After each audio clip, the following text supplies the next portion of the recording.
Hi, I'm Joe Cox, and this is Faces of FTL. Welcome to the Museum of Discovery and Science.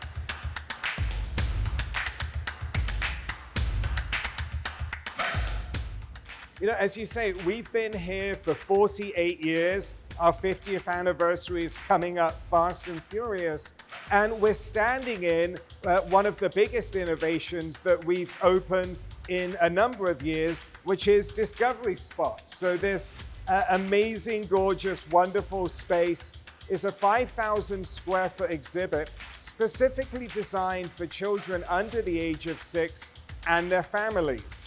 This exhibit was thought of in part as a result of some of the forward thinking that the DDA had done in 2020, looking at the growth of families in downtown. We wanted to be ahead, we wanted to be ready for that.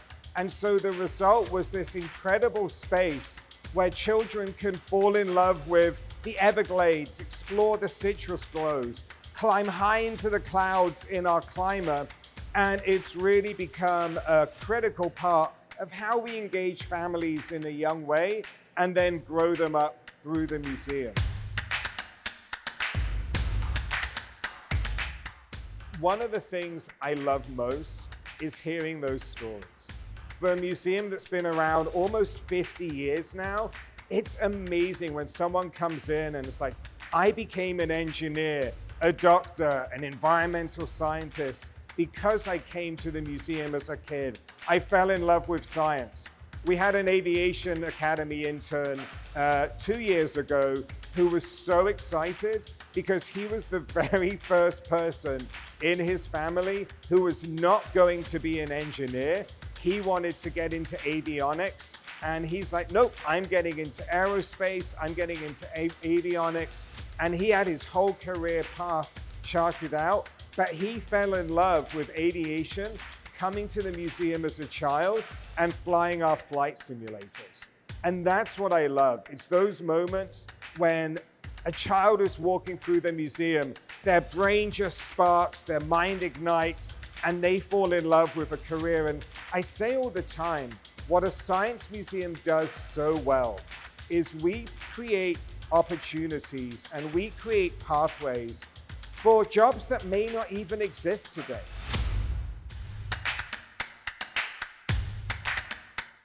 We're opening a brand new holo theater. We're gonna have the very first on the East Coast of the United States holo theater using incredible technology that allows you to see holograms literally right in front of you without wearing any glasses. And we're partnering with an amazing company, Base Experiential, and again with McGillivray-Freeman Films to bring this to Fort Lauderdale. And then next year in April, we're opening an enormous 7,500 square foot permanent exhibit called Build a Better World. And this exhibit is being developed in partnership with the Lilly Endowment, and we're looking at positive character trait development. How do we use critical thinking, compassion, curiosity, caring, and really lean into those to think about how we can move visitors, move children, move adults from this moment of eco-anxiety and being worried about the world around us, the impact of climate change, and how do we focus on climate solutions and create the next generation of people who will create those climate solutions, moving from eco-anxiety to eco-action. Really excited about this exhibit. We've been working on it for a number of years, and so lots going on here at MODS.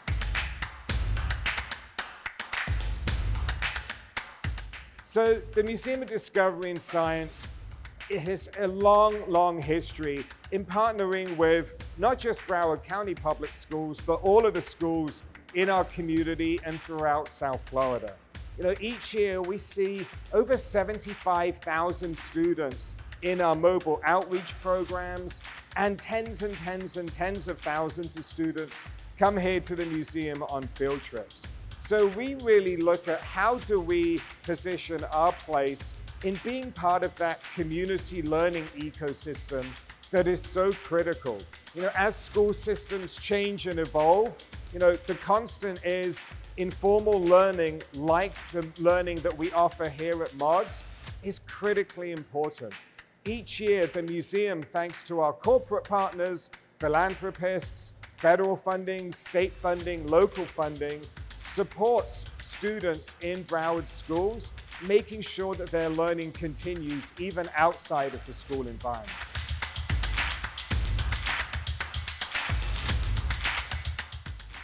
So the Cities of the Future IMAX film was absolutely breathtaking, and the museum actually played a role in developing the curriculum that went out with the film.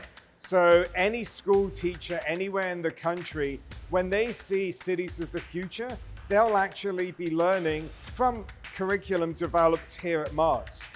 We had the opportunity to partner with the American Society of Civil Engineers and the McGillivray Freeman Films to bring a public forum around Cities of the Future and the incredible vision that it created here to Fort Lauderdale. So we brought together engineers, city officials, community partners, and volunteers and members to have a really frank discussion about what could the city of the future, the city of Fort Lauderdale, look like. We tackled some really big issues, and it came at such an exciting time for the city because there's so much going on that people really wanted to dream big and think of the future. So we talked about flying cars, which I guarantee no one realizes are much, much closer than you would think.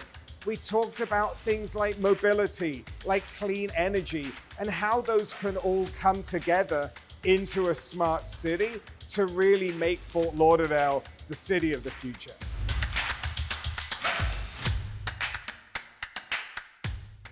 So ever since the museum opened in 1992, this institution has truly been a community collaboration.